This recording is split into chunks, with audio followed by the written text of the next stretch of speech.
Hi dears, ഞാനിപ്പോൾ പൂജപ്പുരയിലാണ് നിൽക്കുന്നത്. നവരാത്രി ഉത്സവത്തോടനുബന്ധിച്ചിട്ടുള്ള ആ ഒരു അമ്യൂസ്മെൻറ്റ് പാർക്സും കാര്യങ്ങളൊക്കെ ഉള്ള സ്ഥലത്താണ് ഞാൻ നിൽക്കുന്നത്.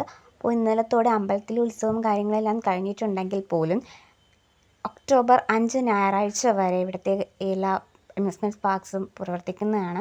പിന്നെ ഈ വീഡിയോ നിങ്ങൾ കണ്ട അച്ഛനും അമ്മയാണ് നിൽക്കുന്നത്. അമ്മേൻ്റെ ക്യൂട്ടായിട്ട് നിൽക്കുന്നത്. എനിക്കിത് കണ്ടപ്പോൾ കുഞ്ഞു പിള്ളേരൊക്കെ ഇങ്ങനെ ഈ അച്ഛനോടും ഒക്കെ ഇങ്ങനെ പാരൻസിനെയൊക്കെ ഇങ്ങനെ പിടിച്ച് നിൽക്കൂലേ തിരക്കിൽ, അതുപോലെയാണ് തോന്നിയത്. ക്യൂട്ടായിരുന്നു. പിന്നെ അതിനുശേഷം ദേ ഈ കടലയൊക്കെ വാങ്ങി അതിനുശേഷം കുറച്ച് നേരം അവിടെയെല്ലാം ചുറ്റിക്കറങ്ങിയതിന് ശേഷം നമ്മളെ വീട്ടിൽ വന്ന് കടലയൊക്കെ കഴിച്ച് അങ്ങനെ അത്രയേ ഉള്ളൂ ഇന്നത്തെ വ്ളോഗ്. പിന്നെ ഈ വീഡിയോയുടെ ലാസ്റ്റ് ഞാൻ പൂജപ്പുരയിലെ ഗോസ്റ്റ് ഹൗസിൽ പോയ ആ ഒരു വീഡിയോ ക്യാപ്ചർ ചെയ്തിട്ടുണ്ട്.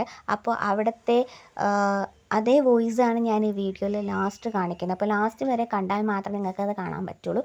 അപ്പോൾ ഇതൊക്കെയാണ് നമ്മൾ പൂജപ്പുരയിൽ പോയ വിശേഷങ്ങൾ. നമ്മൾ ഫാമിലി ഫോട്ടോസൊക്കെ എടുത്തു.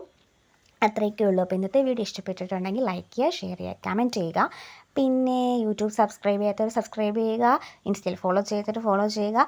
അടുത്തത് നിങ്ങൾ കാണാൻ പോകുന്നത് നമ്മൾ ഗോസ്റ്റ് ഹൗസിൽ എൻ്റർ ആയിട്ടുള്ള ആ ഒരു മൊമെൻറ്റ്സ് ആണ്. സോ നിങ്ങൾ ലാസ്റ്റ് വരെ കാണുക, എങ്കിൽ മാത്രം നിങ്ങൾക്ക് ആ ഒരു മൊമെൻറ്റ്സ് കാണാൻ പറ്റത്തുള്ളൂ. വലിയ പേടി തോന്നിയോ എന്ന് ചോദിച്ചാൽ വലിയ പേടിയൊന്നും തോന്നിയില്ല. എന്തായാലും നിങ്ങൾക്ക് കാണാമല്ലോ അവിടുത്തെ